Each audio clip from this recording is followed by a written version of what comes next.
For one who is looking at the simple events of this life itself as the goal of life, for him there is failure and success.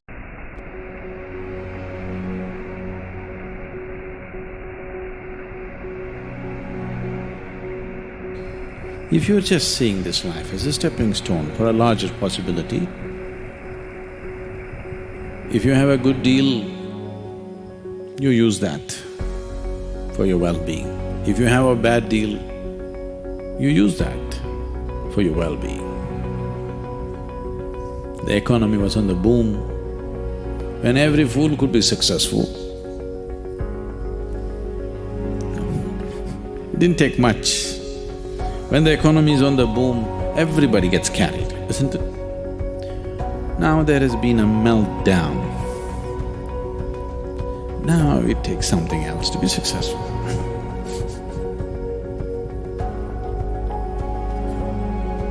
So, when the economy was on the boom, you could have brought a certain dispassion towards the money that's flowing in. Now the economy is down, the taps are all closed up. It's time to come, meditate, walk in the mountains. There's a lot of time. There's a lot of time on your hands, isn't it? When there was money, it took away your time and life. Now the taps are closed, lots of time, just the time. So it doesn't matter what the hell happens. It doesn't matter what the hell happens with your life. If you are seeing this life only as a stepping stone for a larger possibility, then whatever the situation, it is beautiful and very useful. Very, very useful. Once there was a farmer like you,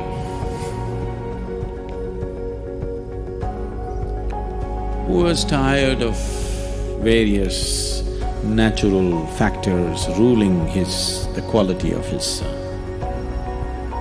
crop.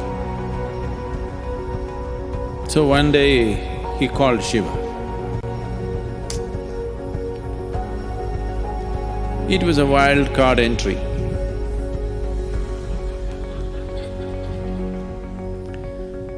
So he found excess. And Shiva said, what? He said, I'm tired of all the natural nonsense happening. Obviously, you're not a farmer. I know from history that you were a hunter. You were not a farmer. You don't know what it means to farm. Why don't you leave the nature in my hands? I'm a farmer. I know when it should rain, I know when there should be sunlight, I know when there should be wind, I know everything. You don't know because you're just a hunter. And you're a crazy ascetic. You're definitely not a good farmer. The wrong times it's raining, at wrong times things are happening.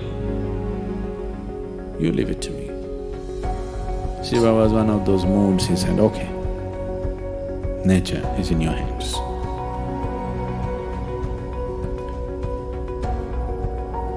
Then the farmer planted his crop, planted a maize crop. Rain. Poke the land and see, okay, it's soaked up to 6 inches, stop. Then plough it, plant it, wait for 2 days. Rain. Sunlight. Today I'm working in the field, cloud.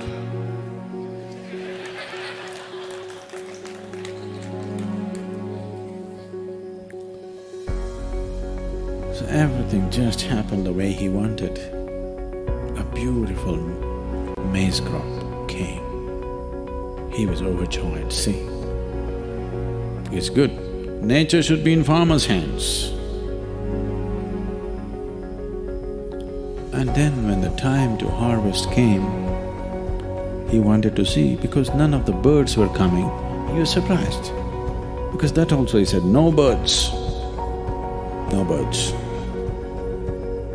Then he went and opened and saw a nice big everything, but you opened and saw no grain inside. Then he thought, what the hell is this? What did I do wrong? Then he couldn't figure out, because rain, water, sunshine, everything he managed properly. Then again he went back to Shiva. But he was in this condition.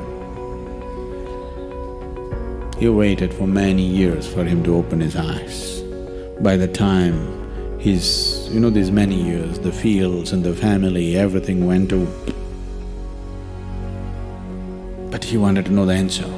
What went wrong? He's farmer first. Then when Shiva opened his eyes, he asked, I did everything right, but there is no grain. Did you sabotage my crop? Shiva said, I've been watching. You were in charge, so I didn't want to interfere. The rain was great, the sunshine was great, everything was fine. But you stopped all the winds.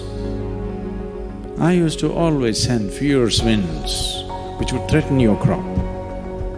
But because the plants felt pushed and threatened, they put their roots deeper into the earth. So grain happened. Now you have great maize crop. No maize?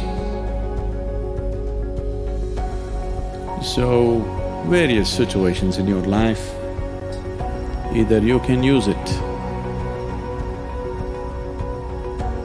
to make yourself stronger and better, or you can sit and cry. This is the choice you have. Everything. It doesn't matter what happens. The most horrific event happened in your life, that also can be used for your growth and your well-being, if you have clearly seen the small events of your life. When I say small events, I mean your business, your marriage, your children, all those big things. All these things are just a stepping stone. This is not new to you, because in this culture, they put this into you for centuries, for millenniums. They told you, your life is about mukti. Your marriage, your business, your social life, these are all just means to get there. Either you go with it or you go without it. But whether you are a sannyasi or you're in the samsara, your only goal is mukti. Yes? The goal was not just for the sannyasi, for everybody it is mukti. If you can walk alone, you walk alone. You want party going with you, you walk with the party. That's your choice. You want to get there quick, you walk alone. You want to go there having picnic on the way slowly, you go with people. Choice is yours. But the important thing is, whatever the hell you're doing, there's only one goal. So if you have set this up, then all the events of life, everything is beneficial. The boom is beneficial, the meltdown is even more beneficial actually. It is also ecologically very good, the meltdown.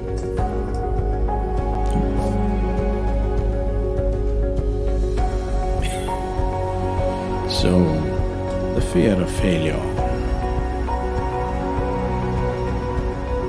Failure is bad enough. Fear is adding spice to it, isn't it?